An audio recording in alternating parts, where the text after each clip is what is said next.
Hi, my name is Gibson, and I'm the co-owner and co-creator of the Personal Development School.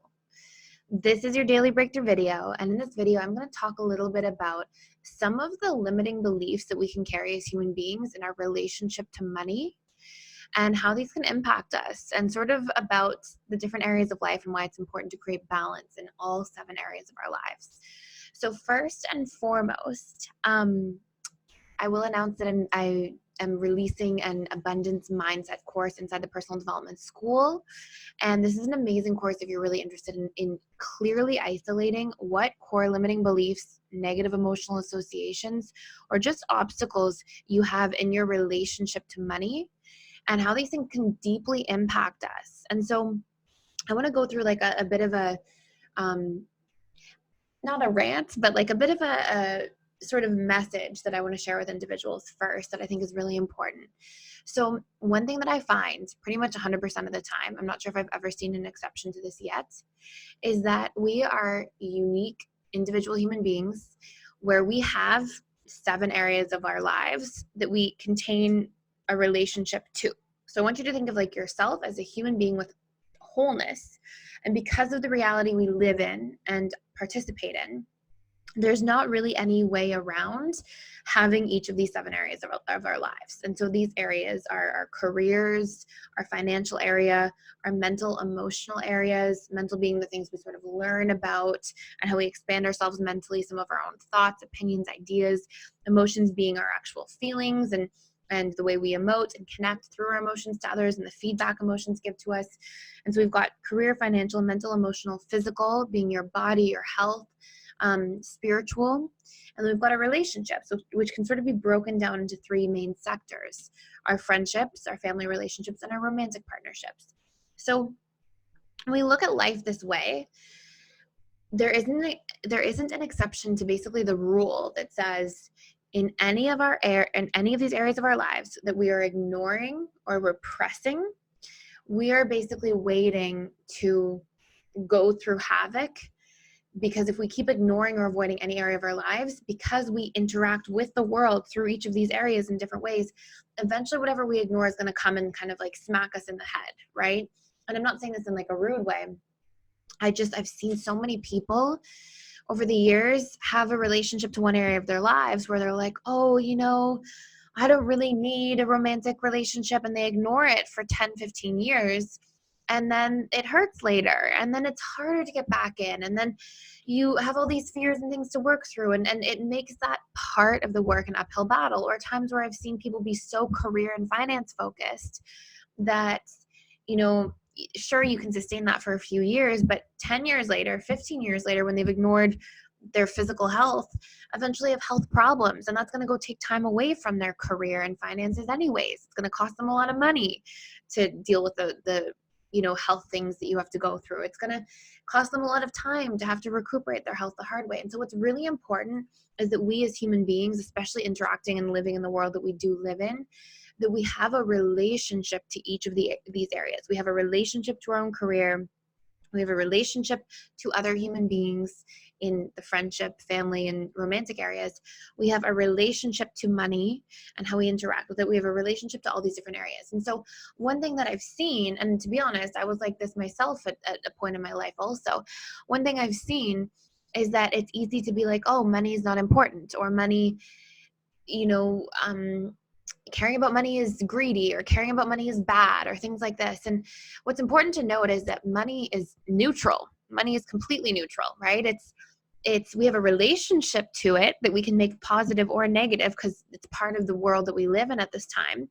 But money itself, right, is numbers on a computer screen, or it's paper, right? It's the meaning we give to it and the relationship we have with it that becomes positive or negative. And just like any other relationship that we have to any other area of our lives, what our relationship is to one area of our life reflects our relationship to ourselves in the whole, in the holistic sort of version of ourselves. So, I've seen people who say like, I don't care about money and all these different things. And And it's totally fine to care much more about other things. That's really healthy in many ways. But when we don't care about money at all and we ignore a relationship, or we have all these painful beliefs and all these challenges in this area, and we don't show up to figure out what those beliefs are made up of, or what's going wrong, or what our negative emotional associations are that have been built into our subconscious because of maybe the different things that were modeled to us or our experiences around money growing up, we basically limit ourselves really dramatically. And so when you look at this, right, you can say, I don't care about money, but if you're working 40 hours a week, that's you caring about money. And if you're working 40 hours a week doing something you really don't like, then that's you really caring about money, because you're doing a lot of stuff. You're putting a lot of energy into things you don't want to try to get money. And so I want to just push on that belief in people, because I see it quite often, or the belief that money isn't spiritual. Yes, there's lots of people who are greedy with money and that are very unspiritual people, or are not working on themselves, or not, there's a lot of people who do bad stuff with money. But what you don't want to let happen is those people who do not so great things with money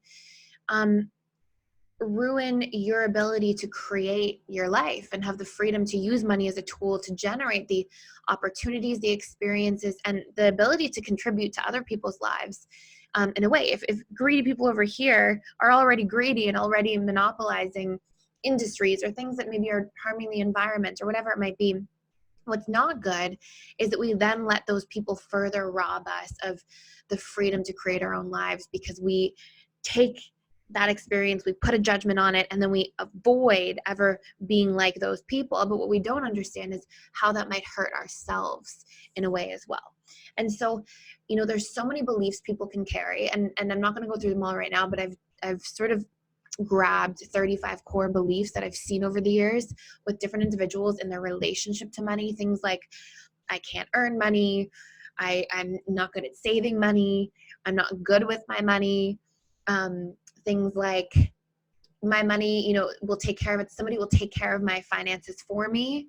And sometimes that's a really tough one too, because you can wait and wait and wait and think that, your future wife or future husband or future parent, or like a parent at some point will help you, or whatever it is. You can be waiting for somebody to bail you out, and then the time never comes. And so we disempower ourselves in advance with things like this.